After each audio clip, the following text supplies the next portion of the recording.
What's up? We back with another episode of the More Action Podcast. I'm your host, Brandon J. And today, we're going to talk about credit. Yeah, that's what I'm going to go with today. What's up? Life of a hustler, gotta do it for mother, gotta do it for father, even though he act like a sucker. Life of a hustler, gotta do it for granny, gotta do it for brothers, even if they think I don't love them, been getting active and hustling. Now see, some of y'all in my previous videos have been asking me about authorized users, right? I made a video a couple weeks back explaining exactly what an authorized user is. But in this video, I'm going to explain the pros and the cons of being the person adding someone onto your credit, or pros and cons of being the actual authorized user. Now, let's start off with the person with good credit, basically, like the authorizer. You know what I'm saying? If you are, in your 30s, 40s, 50s, you've probably had a credit card for more than 8 years. That, to the credit bureaus, is what we like to call excellence. You know what I'm saying? And on top of that, you could probably have a limit over 5,000, maybe 2,000. I don't know. But always remember, you can ask for limit increases every 91 days without getting a hard inquiry on your credit report. Just a little side tip.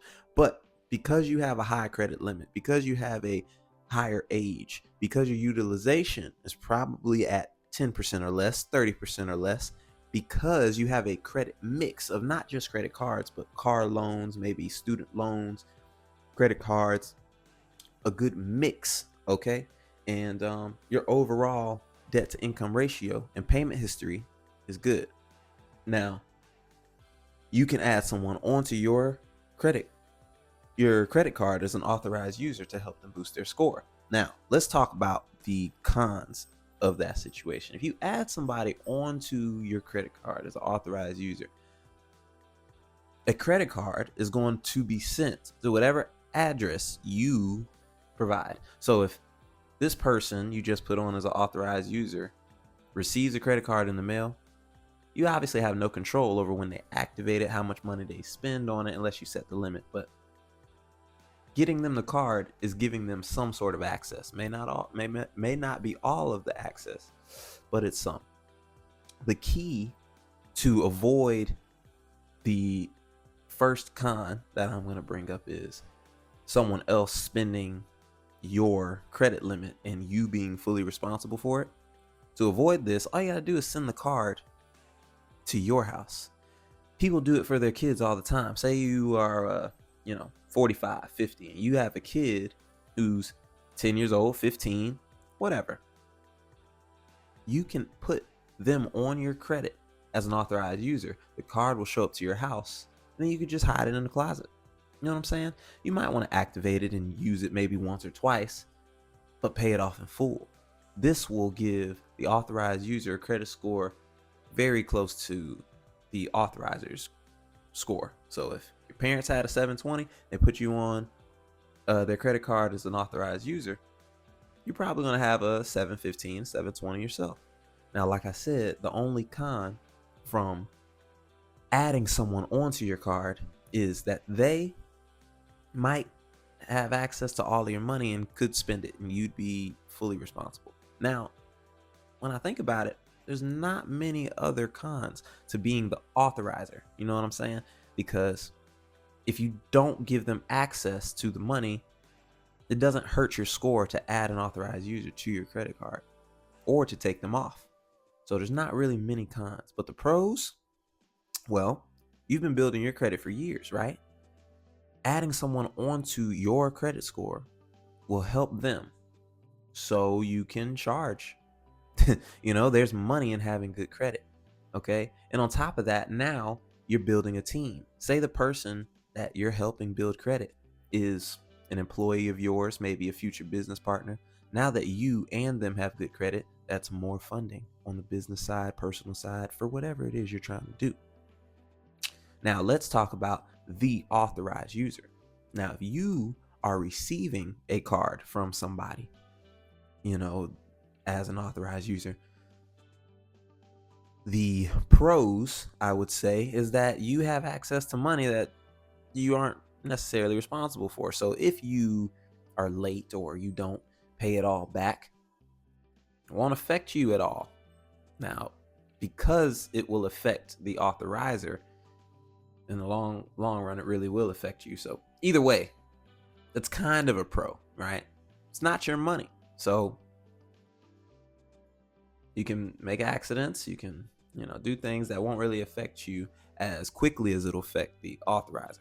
Okay, now let's talk about the cons.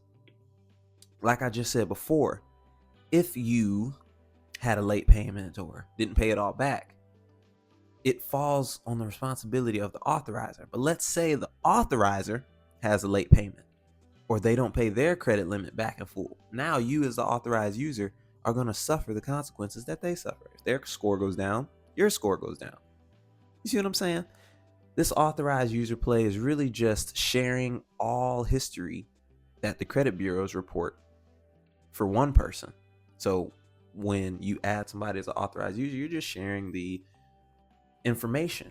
Now, the amount of money that they have available to them is really up to the authorizer. You don't have to give authorized users access to all of your money. The point of doing all of this is to just raise your credit score temporarily so you can start applying for primaries. Remember, authorized users is not the end all be all. It is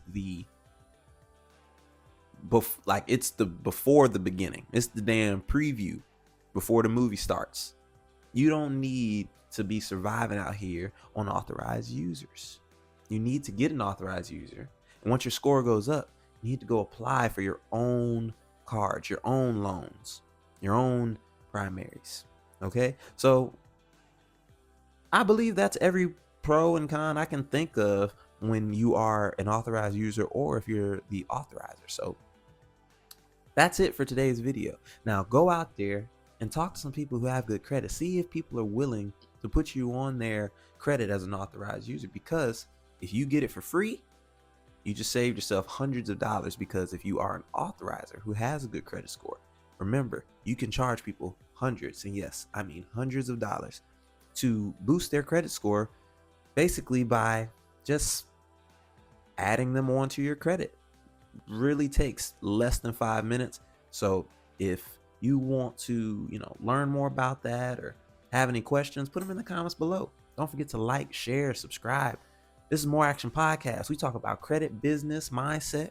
And like I said, 2025 is going to be a whole nother vibe. I'm telling you, we got a lot of information to talk about credit and review, but we got businesses that are growing and we got a lot of things to talk about regarding your mindset. You know what I'm saying? Unless you become the person you need to be to do the thing, to get the things you want, it's just gonna be a hard race, you know what I'm saying, to run. And mindset is everything. So next year we're gonna be talking about mindset, more credit, more business. Shout out to my business, Brandon J Services. If you need something painted in the Beaufort, South Carolina area, we're gonna be franchising soon, but for right now we in South Carolina with it. But I am a full-time painter. As you can see, the apartment I'm sitting in, I could paint rooms like this in hours. I paint exterior houses. That's what I do outside of credit. I'm a painter. So just wanted to throw that out there. Shout out to myself, you know what I mean? But as far as this credit goes, if you need an authorized user, comment below, because I have plenty of spots available. If you need any questions answered about credit, about how to start a business, about how to get some funding for your business, or maybe just for your personal, lifestyle, always remember, what you spend the money on should give you a return, but I'll help you either way. It's been a good episode. I'm Brandon J, and this is the More Action Podcast. Until next time, you know what it is. Peace!